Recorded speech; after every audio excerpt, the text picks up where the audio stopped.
AMD have made some announcements about the Ryzen 7000 series.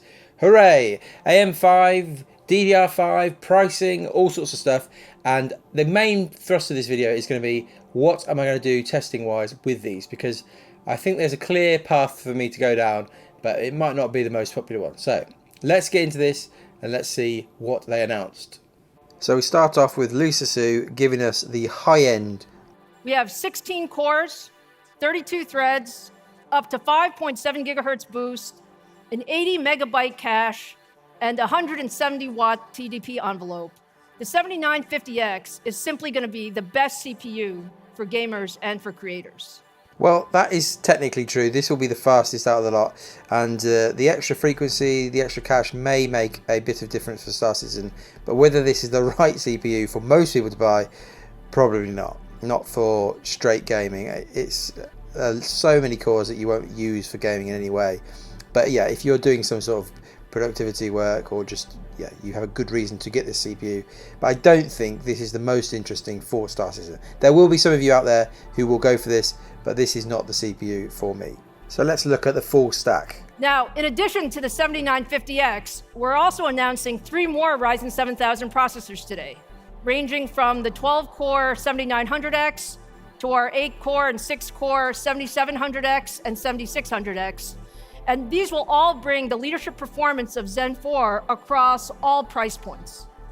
Now, in fact, if you look across this stack, what you see is that all 4 of our new Ryzen 7000 CPUs deliver faster single-thread performance in Geekbench than the competition. And as everyone knows, faster single-thread performance is great for gaming. And especially Star Citizen. Star Citizen absolutely loves single-threaded performance, and as the engine is the main bottleneck at the moment, the only way to get past that really is to have really fast single-threaded performance. So this is a good sign. The fact that it beats Alder Lake isn't surprising. We kind of would hope for that as a bare minimum. But as we'll talk about a bit later, will this be AMD's current best gaming CPU? They then went on to talk about their roadmap, and you might see there in the middle that Zen 4 with 3D V-Cache is coming, and that is crucial. I think these CPUs are nowhere near as interesting as the Zen 4 CPUs with 3D V-Cache, so that is hopefully coming towards the start of next year, but we'll have to see. They talk about the platform, they talk about DDR5, they talk about the motherboards, all sorts of stuff. They also mentioned that support for these AM5 motherboards or for the AM5 platform is through 2025. So again, AMD trumping Intel in terms of how long they'll support these motherboards, and that potentially means Zen 5, maybe even means Zen 6. AMD do a good job on this, but the most important thing probably for now is to get to the pricing. Okay, starting at the top of the stack, the 16-core 7950X is $699. The 12-core 7900X is $549. The 8-core is $399, and the 6-core 7600X is priced at $299. And all 4 of these will be on shelf worldwide on September 27th. AMD have kind of moved from the budget CPU option in the last few years. They know that they're competitive with Intel, and so they are under no pressure really to price their CPUs really low. And I think this just shows that they know they've got Alder Lake beat, and they probably think they've got Raptor Lake beat as well. So it's going to be really interesting to see how these perform. There was a little other announcement, a small teaser look at the new Radeon graphics, but these are a fair way off, and there was no real information other than just a demo showing that it was working. So nothing particularly there, and we'll look at these in the future when they're a bit closer. So how am I going to test these CPUs? Because there's lots of different options. I could go really high end, could go for the 7600 for the gaming focus thing, or we could go the middle. And what I'm going to do is going to be based on what I already have.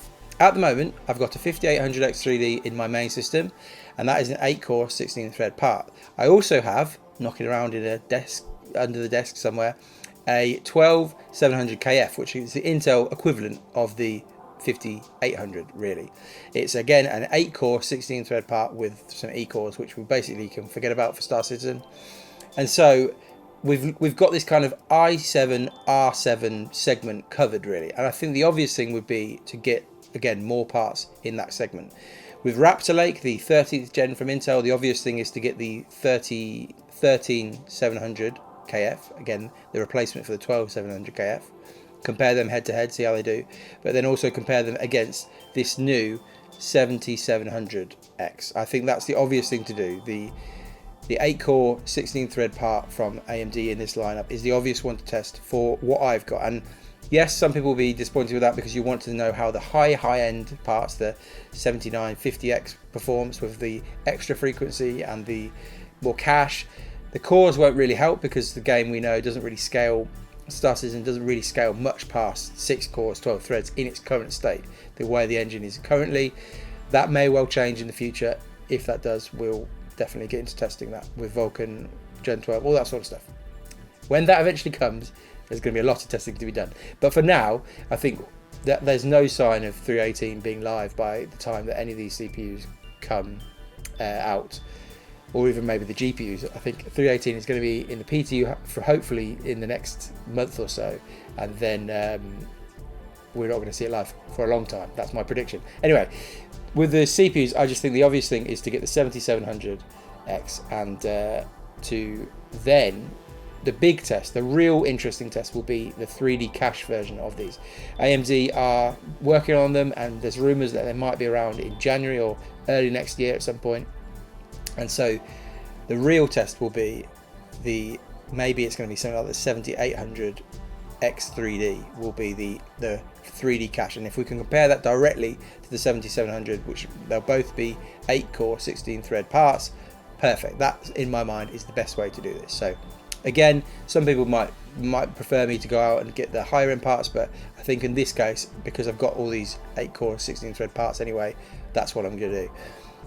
I think whatever happens with this testing, it's going to be fascinating, because I am not convinced that these CPUs, any of them, will be able to outperform the 5800 X3D in Star Citizen. In lots of games, the X3D was a good jump up from, say, the 5800 or the 5900. But in Star Citizen, it was a huge jump in performance, just because of the way the game is, the structure of the engine, the cache seemed to really help, and saw massive improvements.